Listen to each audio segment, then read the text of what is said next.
કીર્તિ પટેલ જે સોશિયલ મીડિયાની જે પોતાની જાતને કિંગ ગણે છે એ કીર્તિ પટેલ એ બી દીકરી છે, કોઈની બેન છે.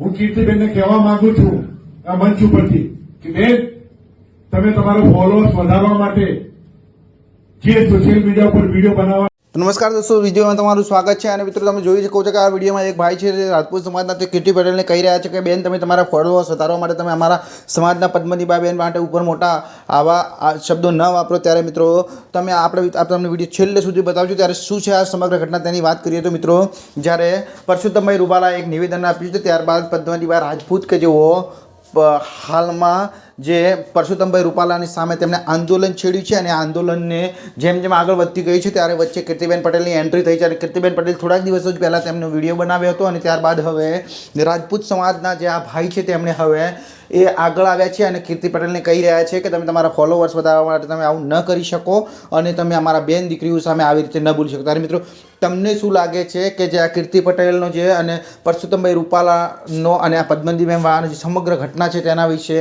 જે વારંવાર ટિપ્પણીઓ એકબીજા ઉપરથી થતી હોય છે તેના વિશે તમારું શું કહેવું છે તે આપણે વિડીયોના છેલ્લે કોમેન્ટ બોક્સમાં જણાવજો. ત્યારે મિત્રો, આપણે તમને આ વિડીયો બતાવીશું તેમાં કે શું કહ્યું છે તે ભાઈએ કીર્તિબેન પટેલને. જુઓ તમે આ વિડીયોની છેલ્લે સુધી.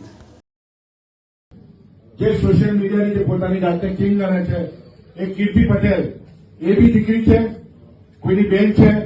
હું કીર્તિબેનને કહેવા માંગુ છું આ મંચ ઉપરથી કે બેન, તમે તમારો ફોલોઅર્સ વધારવા માટે જે સોશિયલ મીડિયા ઉપર વિડીયો બનાવવાનો વાતો કરો છો અને વિડીયો બનાવો છો, માટે આજે તમને વિનંતી કરું છું કે વિડીયો બનાવવાના બંધ કરી દો.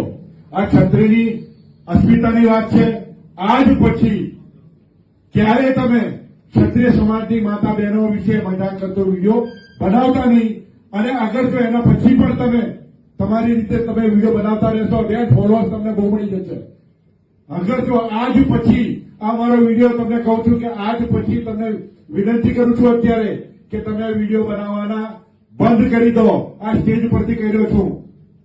પછી શું પરિણામ આવશે અમને કહેતા નહીં.